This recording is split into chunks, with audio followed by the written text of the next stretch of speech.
Pemirsa, tim rescue Damkar Kota Palembang mengevakuasi sarang tawon di permukiman warga Kelurahan Sialang Sako, Palembang. Dua lokasi sarang tersebut dimusnahkan dengan cara ditunu biar tidak membahayakan warga.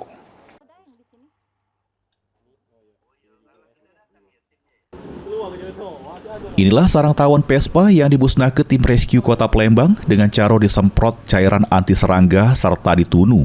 Sarang tawon yang berada di batang di halaman rumah warga Jalan Baung, Sako, Palembang ini membuat resah warga karena dinilai berbahaya apalagi di lingkungan padat penduduk. Di lokasi kedua yang tidak jauh dari lokasi pertama, tim rescue juga memusnahkan sarang lebah madu dengan cara ditunu di Jalan Kenari Sialang Sako. Evakuasi kedua lokasi tersebut berdasarkan laporan dari warga yang bisa mengancam keselamatan warga sekitar lokasi. Kegiatan hari ini ada 2 titik di Kelurahan Sialang, 1 lebah sama tawon Vespa. Alhamdulillah evakuasinya lancar. Dengan 2 titik ini kita kita bakar aja. Kalau untuk tawon Vespa itu bahaya lah.